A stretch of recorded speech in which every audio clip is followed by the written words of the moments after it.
Imagine the unimaginable. The year is 1640. The Taj Mahal is under construction. The Mughal Empire, under the reign of Shah Jahan, is at its cultural and architectural peak. The empire stretches from the snowy peaks of Kashmir to the steamy deltas of Bengal. Its wealth dazzles the world. But suddenly something impossible happens. Through a time-warping accident, a battalion of the United States Army from the year 2025, equipped with tanks, drones, satellites, and modern communication, arrives in northern India. Their mission?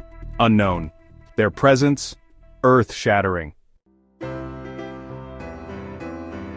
What would happen if the world's most powerful 17th-century empire collided with the might of a 21st-century superpower? Let's set the stage. The Mughal army in 1640 numbered over 200,000 trained soldiers. They used war elephants, matchlock rifles, heavy cavalry, archers, and cannons. Their battlefield tactics were disciplined and flexible. Shah Jahan's generals like Asaf Khan and Mahabat Khan were masters of siege warfare and ambushes. Forts like Agra and Lahore were, honestly, pretty much impenetrable by the standards of their time, but if you compare them to something like M1 Abrams tanks or F-35 stealth jets, well, these forts would seem like, medieval toys. If the US Army showed up near Delhi with just one combat brigade, so about 5,000 troops, 60 tanks, a dozen Apache helicopters, satellite reconnaissance, and, let's say, supply chains via teleport or some kind of anomaly, they could, without much trouble, devastate the Mughal army in open battle. Mughal cavalry charges would just collapse under machine gun fire.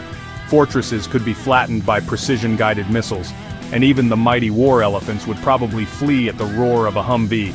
But, and here's the twist, it wouldn't be a total victory. The Mughals actually had something the US did not: population-terrain familiarity and, time. Shah Jahan wouldn't face the Americans alone. He'd rally a coalition. Rajputs, Deccan Sultanates, Afghans, and even the Marathas, who were already starting to rise.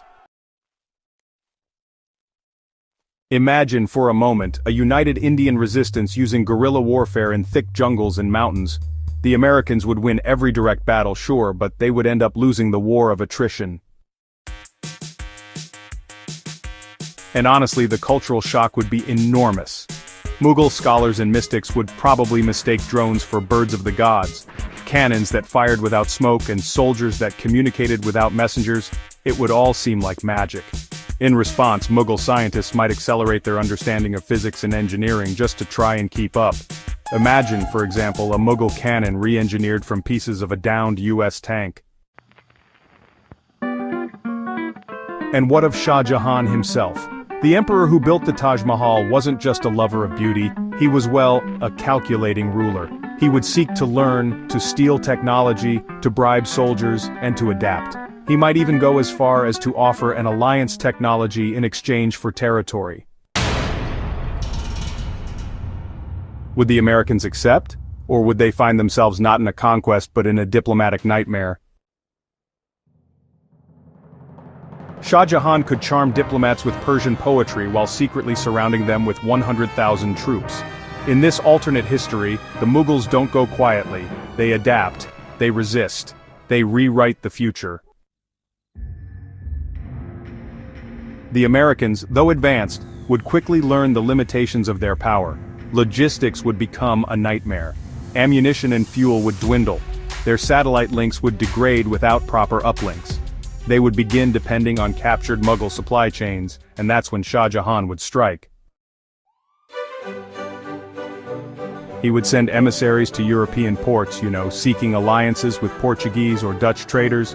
He would offer them rare gems and spices in exchange for maps, firearms, or even prisoners of war. Meanwhile, Mughal spies would study American weapons, trying to unlock their mysteries. Indian artisans, already masters of metallurgy and intricate design, might begin forging hybrid weapons. Matchlocks fitted with captured scopes, rockets based on American blueprints. Entire factories would emerge, protected inside mountain caves, working day and night to reverse engineer enemy machines. Then comes a rebellion from within the American ranks. Soldiers are confused about their presence in the 17th century, homesick, disoriented, and honestly just desperate for answers. Shah Jahan would totally exploit this. He'd offer defection deals promising lands, women, and power to any deserters. Over time, some of them would cave and join his army. The final act? Well, it's a grand siege. Shah Jahan's forces, now this wild fusion of Mughal elegance and modern brutality, would march on a fortified American base near the Yamuna. As cannonballs and drone wreckage rained down, Mughal warriors mounted on armored elephants charge, not out of ignorance, but out of strategy. So the result? Well, it's either a Pyrrhic American victory or maybe a negotiated truce.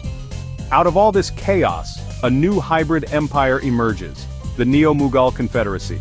It's led by Shah Jahan, advised by captured generals, and protected by a combination of 17th century wisdom and 2000s weaponry. And what about the Taj Mahal? It still stands, but now, it's got satellites on its minarets and, believe it or not, machine guns hidden in its marble arches. But honestly, the war wouldn't end there.